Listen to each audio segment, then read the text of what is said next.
अभी 2 दिन पहले तक जो संजय राउत कांग्रेस के पूर्व अध्यक्ष और मौजूदा सांसद राहुल गांधी को लेकर जिस तरह से भला बुरा कह रहे थे, सावरकर का अपमान करने पर राहुल गांधी का जिस तरह से विरोध कर रहे थे, वही अब राहुल गांधी पर एकदम नरम पड़ते हुए दिखाई दे रहे हैं। ऐसा लग रहा है जैसे डैमेज कंट्रोल की स्थिति में हो। राहुल गांधी को लेकर पिछले दिनों जो तीखी बयानबाजी संजय राउत की तरफ से की गई, लग रहा है उसको ही कवर करने के लिए आज राहुल गांधी की तारीफ करते दिखे हैं शिवसेना प्रवक्ता संजय राउत। कुछ ज्यादा ही निहाल दिखाई दे रहे हैं।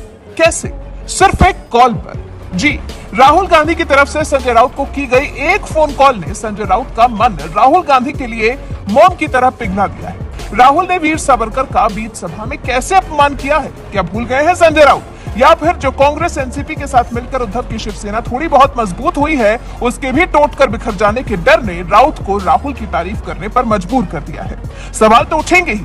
आप भी जानेंगे कि राउत ने राहुल के लिए क्या कहा है, तो आप भी सोचेंगे जरूर कि भाई इस बड़े बदलाव की वजह क्या है।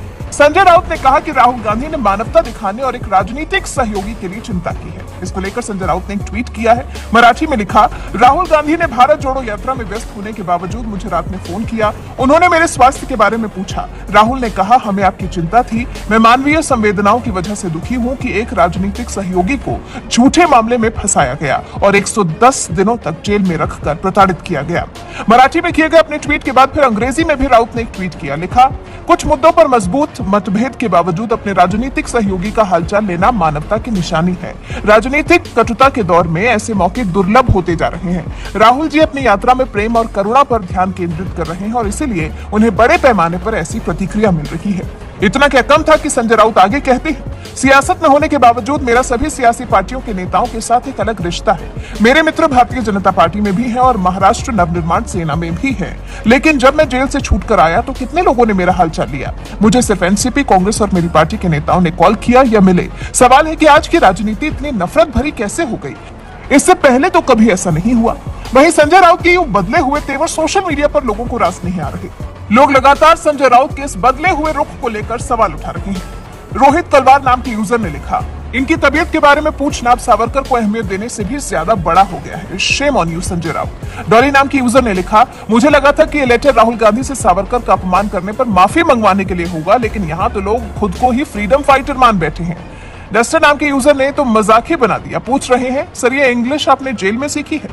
लेटर इन्वर्जन ने लिखा, क्या आपने अर्नब गोस्वामी के स्वास्थ्य के बारे में पूछा था? उन्होंने भी कुछ समय जेल में बिताया है जब आप सत्ता पर विराजित थे। तो कुछ इस तरह से लोगों ने संजय राउत से सवाल किया। राहुल के लिए बदले इन मिजाज के लिए सवाल पूछा। पूछेंगे क्यों नहीं? जिस तरह का अपमान राहुल गांधी ने किया था उस पर संजय राउत ने तीखी प्रतिक्रिया दी थी।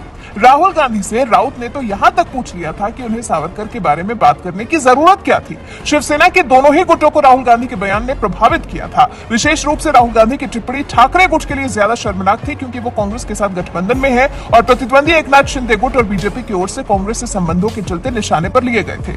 उद्धव ठाकरे ने कहा था कि उनकी पार्टी सावरकर के लिए बेहद सम्मान रखती है और संजय राउत ने कहा था, सावरकर का मुद्दा हमारे लिए महत्वपूर्ण है और हम उनकी विचारधारा में विश्वास करते हैं। कांग्रेस को इस मुद्दे को नहीं उठाना चाहिए था। लेकिन 2 ही दिन में काफी ज्यादा बदले नजर आ रहे हैं संजय राउत के तेवर। वैसे आप राउत के राहुल गांधी के लिए बदले इन तेवरों को लेकर क्या कुछ कहना चाहेंगे? कमेंट कर हमें जरूर बताएं।